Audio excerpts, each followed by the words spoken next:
So welcome again.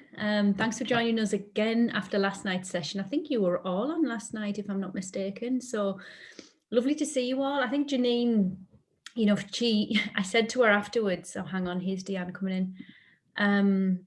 I said to her afterwards, I've worked with Janine for pretty much most of this year, I think it is, early this year. And obviously, when you see someone's gradual progress, I know our breakthroughs have been outstanding. But when I heard her tell that story from start to finish, I've never heard her do that. And I've never heard her sound so positive and articulate and confident about it.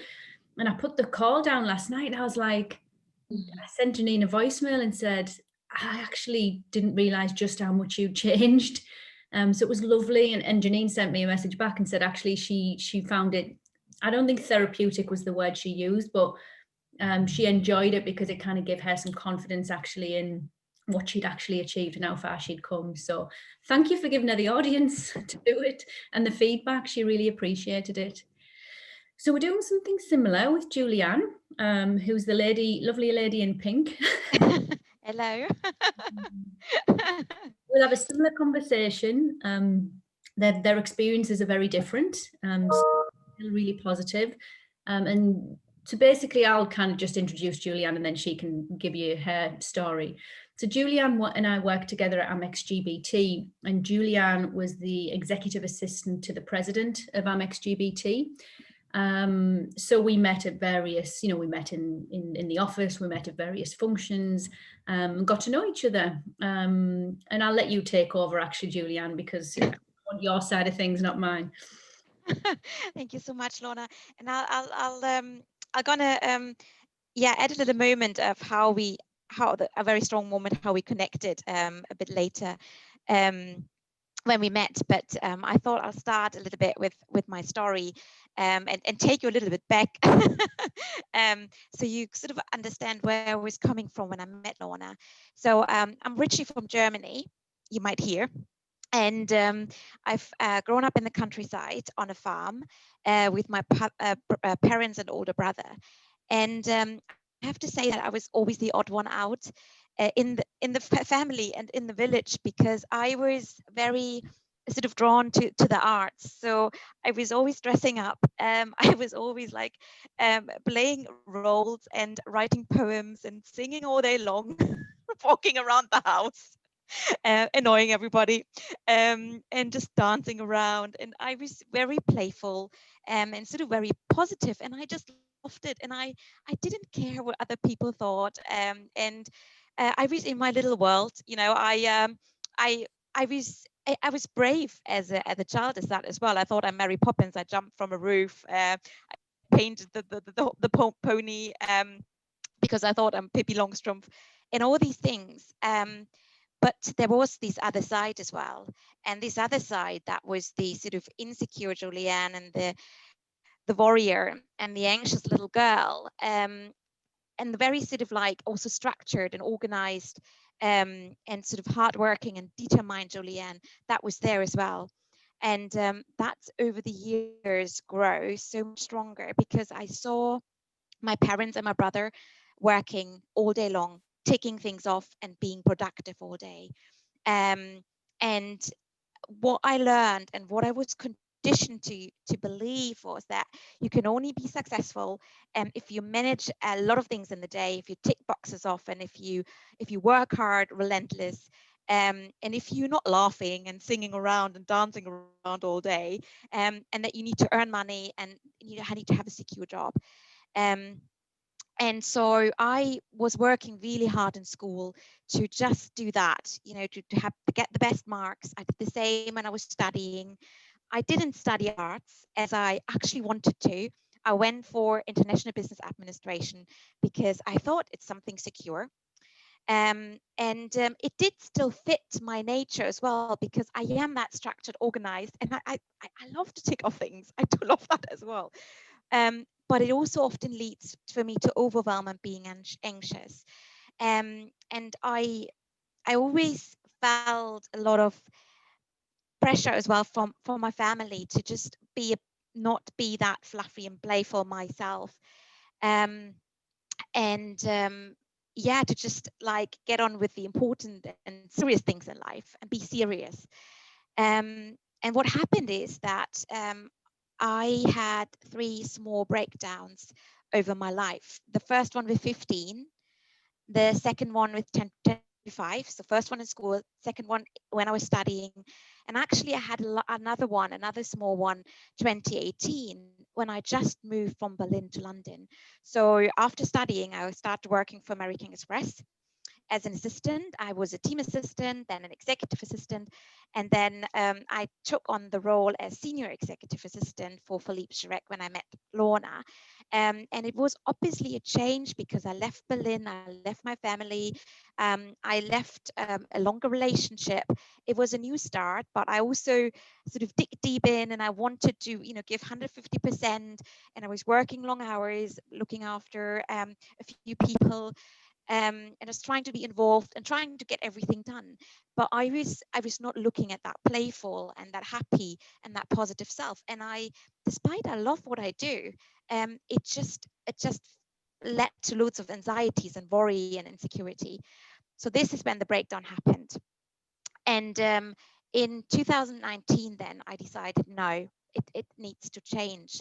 I can't go on like that. I can't have another one in 10 years' time again. No, that's not an option. And that's what I started to think. Oh, maybe that's me. Maybe in 10 years I have another one. Maybe that's just me. And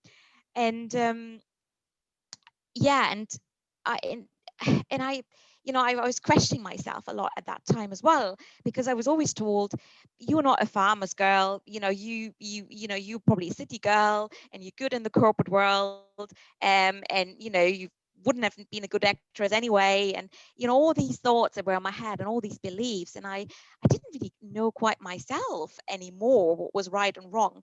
So 2019, I decided that's year of health, of happiness, and of harmony for me.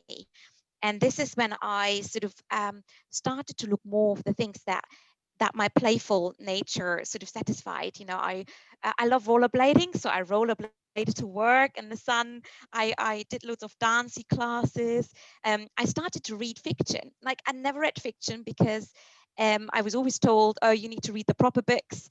I was stopped reading the storybooks, although I loved them. And I started to write a little bit and to sort of like just engage with myself. And I started also to meditate and to just look more into mindset things, which I always loved and was always interested. And for many years, I had that thing, you become what you think, in my room, even as a teenager. But you know what? I think I never got it. I saw it in front of my eyes every day, but I don't think I ever understood it properly.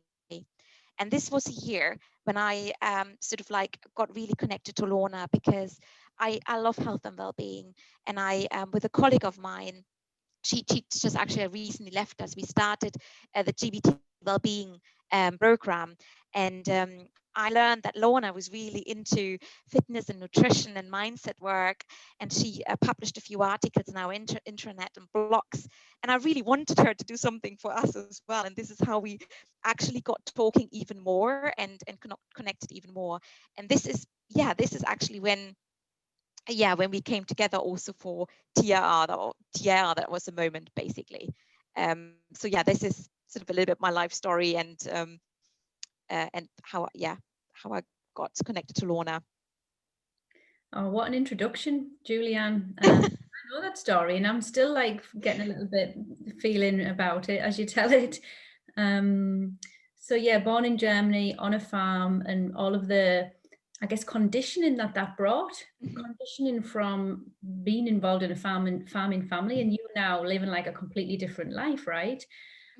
Um, yeah, thank you so much. And then we met, and you told me some bits of that, didn't you? You told me bits of that, and you said, Juliane had said, she was leading this, supporting this well-being effort internally in Amex GBT.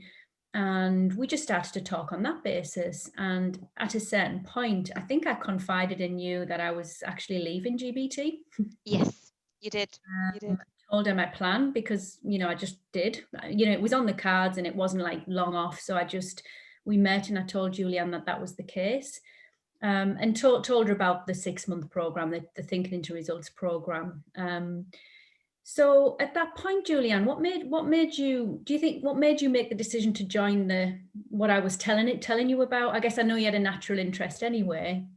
Yes, yeah, I did have the natural interest, but I also felt that I needed something in my life to change. I was on that journey to find what, what sort of fulfills me and maybe what my purpose is, and to change things and to just have a more balanced life, a more sort of be more calm and I guess even more happy. And I think I got to a point where I thought that I maybe can't do that alone. I can't achieve that alone. And and I felt, Lorna, that was this sort of intuition that is the right thing to do. But you know what I said to you as well? Do you remember? I said, "Oh, Lorna, I think that's a waste of money because I'm so busy. I've got so many things to do. I don't have time in the morning to sit and study for an hour, or to like, I don't know, to journal for an hour." And I was really worried that, again, the warrior comes out, that it isn't a good investment, and that I waste Lorna's time, and I waste my time. And oh my God, how wrong have I been to just think that, and yeah, not knowing that it would be the best investment and the best thing for me that you could have ever done, really, and Yeah, to follow that feeling. I do. Yeah, because you were saying her belief then was that she wasn't going to be a good student. She wouldn't be able to do Yeah. it. If she ever did a course, she was like worried that she couldn't do it properly. Just remembered that. Yeah, yeah. And Went up. because also I read so many books before, and I did so many courses, and when you are reading it, but I wasn't living it. I wasn't actually doing the exercises. I always loved to read and to learn about these things, but I never did it myself, not actively. And that's why I thought that's just going to be the same. You're just going to do the same as you always do, and it's not going to bring you any further, and you're going to be disappointed, and Lorna is going to be disappointed in you, and you're going to regret. That was my thought. Yeah. But it changed. And so why Yeah. am I about, what are the most noticeable changes for yourself, personally and professionally?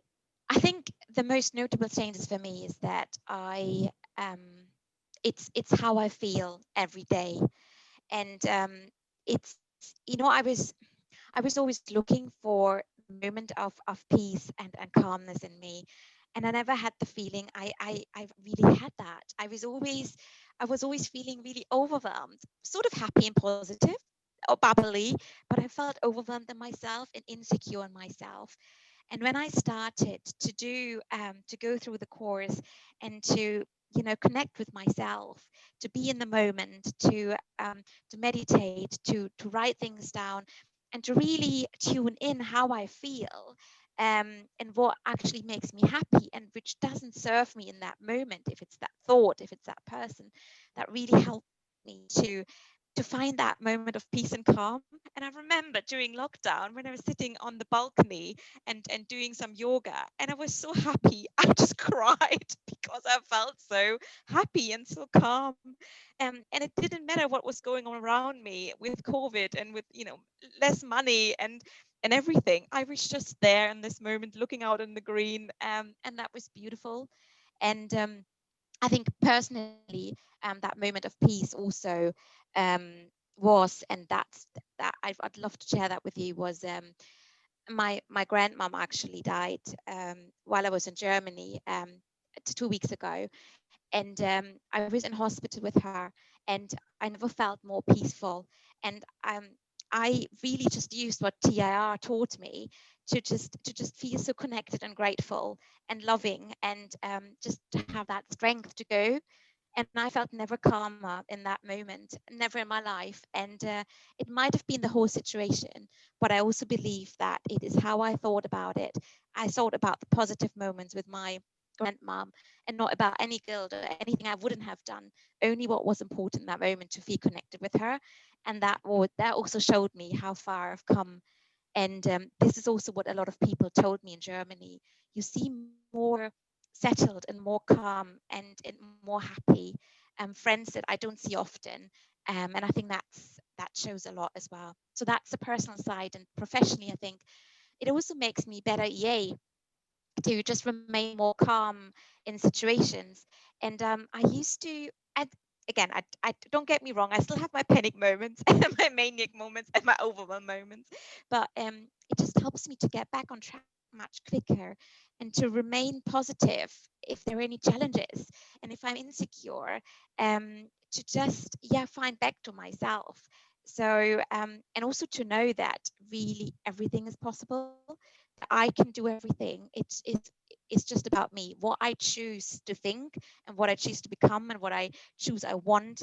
It's all about me, and I can make those changes. I have the control, and that's just so powerful. Yeah, I think so. These are the most like two important changes, like how I feel at the moment, and that shows in my life as well. That this trust and belief. Oh, thank you, Juliane. And yeah, you shared that story about your grandmother, and it just like humbled me completely. You were the one out of all the family being present and I don't know if calm's the right word, probably centered, and Yeah, maybe serene's the right word. yeah. Um, I'm normally the panic one. Used to be running around like a lunatic. Yeah, yeah, yeah. what about your beliefs around what's possible in your life in the future, Juliane? I mean, I know because it's a leading question because I kind of know some of the answer there, but it'd be good to share. I think again, I mean this year sort of brought a big wonder as well, and I think that showed me again that everything is possible, and that again I just need to find the answer in myself what I want, and to sort of like to focus on that and to do the steps every day for it. But another little story that again I think it's due to COVID, it's due to TIR, it's maybe a bit of wonder coincidence, but I never really thought I would have children. I've always thought maybe I have children, um, but I have some hormonal imbalances and just some medical things that doesn't um, that wouldn't be helpful in having children naturally. So so I thought, yeah, I'll do in vitro or whatever it is, in when I'm whenever I wanted. But then I learned through lockdown when I was actually most happiest and most calm and most fulfilled in my little world again, doing TIR and just making the best of the situation, that I was pregnant. And given the whole situation and the whole medical history I have, it wasn't possible. But what shall I say? It happened, and it is also, and that Alona and me spoke about that. I did at the start of lockdown. I did saw children in front of my eyes, because another feeling of mine was that while I was told, oh, you're not the country girl and you don't belong on a farm, I did sort of realized with my boyfriend that we really want to actually move out of London for some time to save some money to maybe one day buy a cottage of our own, have our own lovely garden, maybe support my parents more in Germany with the farm. And I saw children in that picture. And this is what basically manifested during lockdown, that I became pregnant. Could be, could be everything we can interpret it. You can interpret it. But also, we took the decision to, before we knew I was pregnant, that we would actually move out of London to start being able to save for that property and the garden. And so this happened because I saw that in the vision. And something else happened as well. A friend of mine approached me do lockdown, and asked him to ask me to support him with a lovely project in Cornwall. So it's called Jewel in the Flower, and it's a school for yoga, eco gardening, and eco building. So yeah, while during lockdown, I was voluntary, sort of like helping him and doing some charity work for him, and it just came out all together.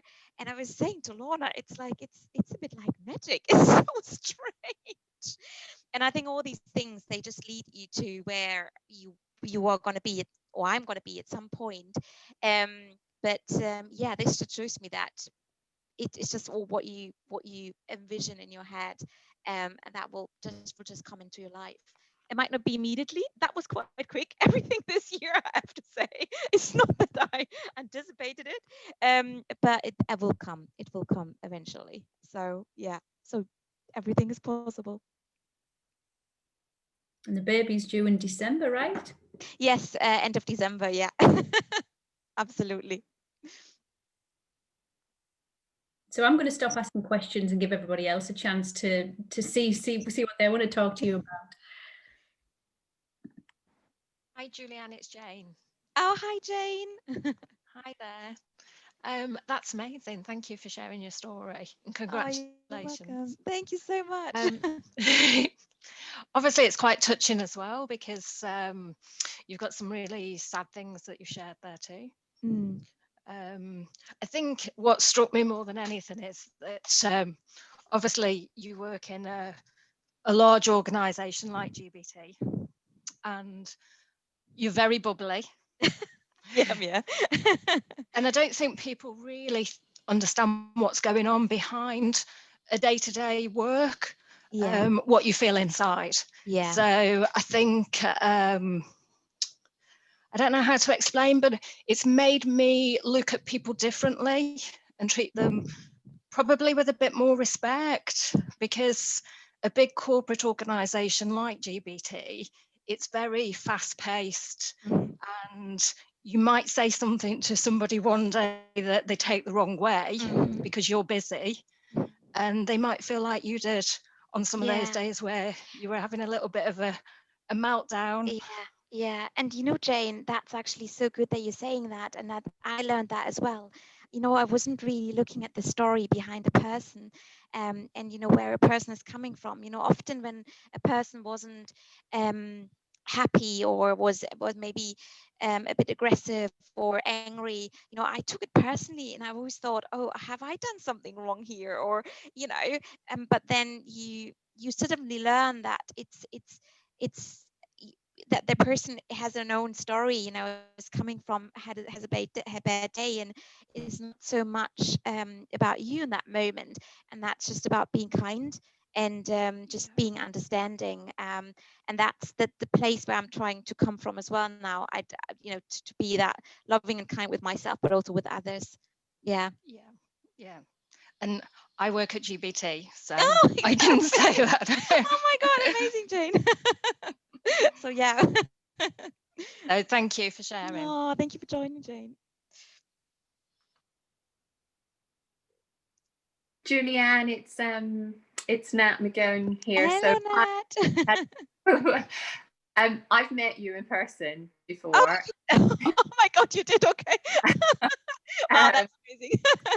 Like Jane, also GBT, and I think for me, honestly, last night I was saying in the group when Janine was doing her chat that it brought a tear, some of the wonder that's kind of being shared, and I can feel confidence so much from both of you. And I think the bit maybe that I couldn't contextualize so much with Janine's chat was she wasn't in my environment, therefore it was really different. And I was like, yeah, but if they were in my world of GBT, that same transformation wouldn't be experienced. And I think the beauty of what you shared today is that it can. And I had said in the group maybe a week or so ago, I had questions. I was like, I'm doing all the work, I'm doing all the positivity stuff in the morning, but I'll get to like lunchtime and it's zapped out of me. You know, and then it was becoming earlier and earlier. I was like not getting to 9 o'clock because I'd spoken to someone. I was like, oh Jesus, that didn't even last 2 hours, all that morning work. Where's the magic gone? Where's my magic from my morning work gone? Exactly. And I'd also, I think, shared in the group that my mind was doing all the work to be positive. I was thinking all the positive gratitude stuff, but my body was saying something different. because I felt like I'm not, because I'm still in GBT, I'm still in my role as project manager, that all of the work that I'm doing here is maybe waking me up to how my body is feeling.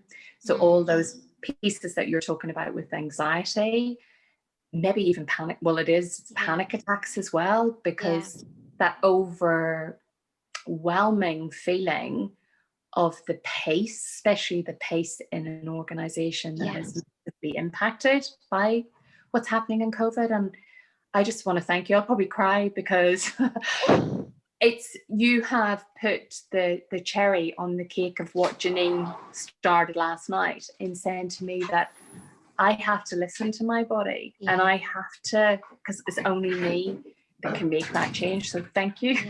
Yeah. And you know what? It's you have to do that magic really every day. And I mean, you know, sometimes my boyfriend, he takes me like, you do what you preach now. Stop panicking. And I'm like, okay, now I'm gonna take 3 deep breaths. And Vanessa knows I do call her sometimes. I have a blackout. I need so and that's just again, and that's again when you need to remind yourself, okay, that's okay. You know, you're only human, and you know, just to go back to your inner place, and yeah, it's the continuous work. And I think we're never going to be ready. And as Lorna keeps saying it, you're always getting it. You're always getting it. Like whatever you sort of like take in, and you always need to do it. Yeah. So yeah, don't give up. You know, never.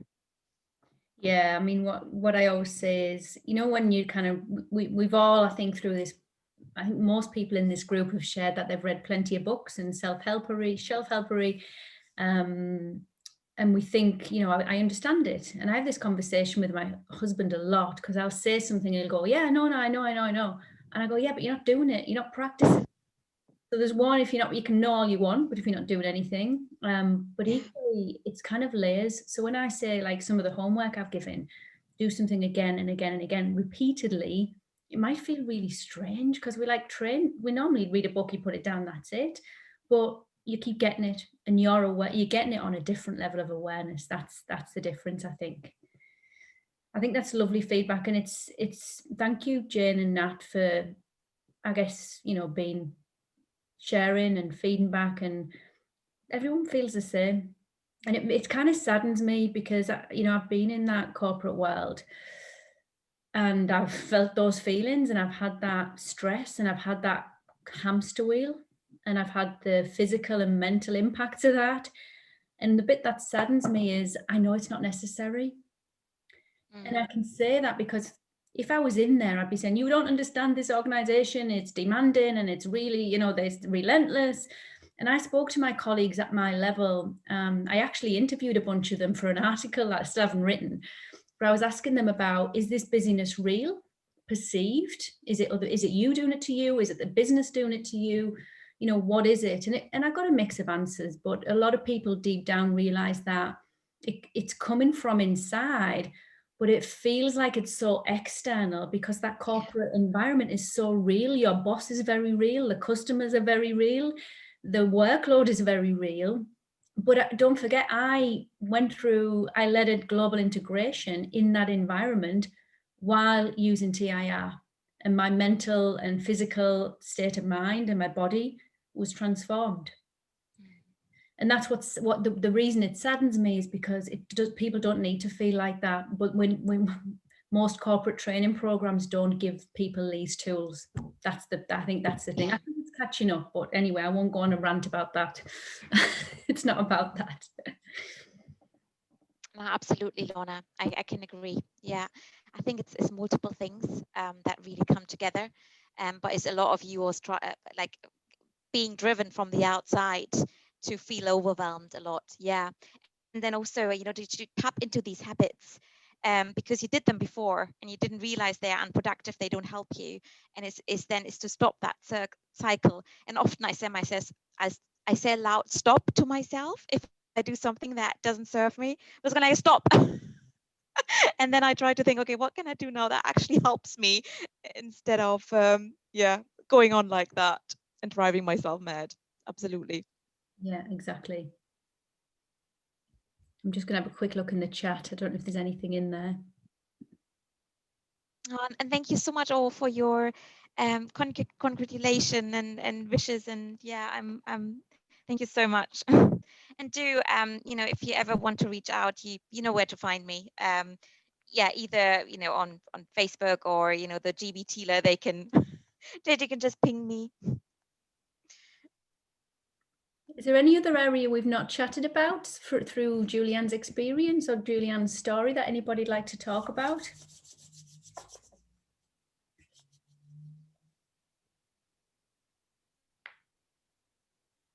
No? I think also we touched base a lot yesterday, didn't we? We did. Yeah. Anything you wanted to share, Juliane? I think no, I think I think I said a lot, and I think a lot also is what Janine yesterday said. You know, the tools that you get and tools that you all have already learned. You know, from Lorna. You know, all the affirmations and the journaling, the meditation, to have that routine and to really find the answer that all lie in yourself, just to be quiet and in the moment, which really help. And that's, you know, for me, meeting Lorna and doing TR was really the best things in my life, and also to be in touch with this the lovely group and the support you get through the other people. They're amazing people in there, and I have to say that they made 2020, despite of everything that happening around me, to really one of the best years that I had, and that I'm super grateful for that.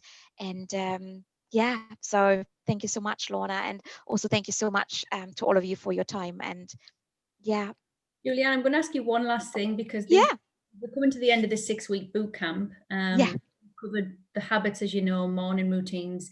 We've talked about beliefs. We've talked Yeah. about changing beliefs. We've talked about paradigms. We've talked about responsibility. If you could give these guys like one thing you've learned, you know, through TIR, what's your most valuable lesson? What's the one thing you would say, you know, look into this or do this? You know, what's the best tool or the most valuable piece that you can share with this group to use for themselves? Yeah, I think for me, the best tool, and what I did as a child and then I stopped doing, is really to go to that mind place, to that happy place that is inside me. And to connect with that place and see where it leads me. You know, when you feel, oh my God, that is really good for me, and I really need to do more of that or tag into that, just being that connected. And if you don't feel it one day, to really sit down and start journaling, put in some music that motivates you and lifts you up, and really help you to get onto that. Janine was talking about that yesterday, and I normally use it a lot, to get onto that vibration, you know, onto that right energy, and to connect with that energy, and then it will lead you where you need to go. And just, you know, to be kind with yourself, and that you might sometimes not know where things are going to lead you, but they all happen for a reason. Just trust, and sometimes you just have to let go as well, if you feel you get stuck.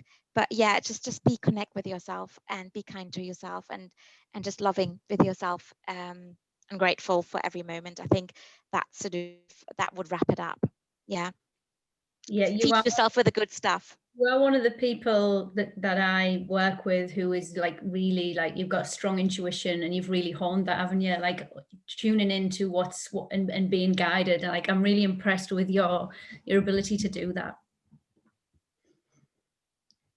I'm not in the corporate world, Juliane, but everything you've just wrapped up with there is completely what I'm able to personally resonate with, and that's meant an awful lot. So thank you very much. Oh, you're welcome. You're welcome. Thanks, Juliane.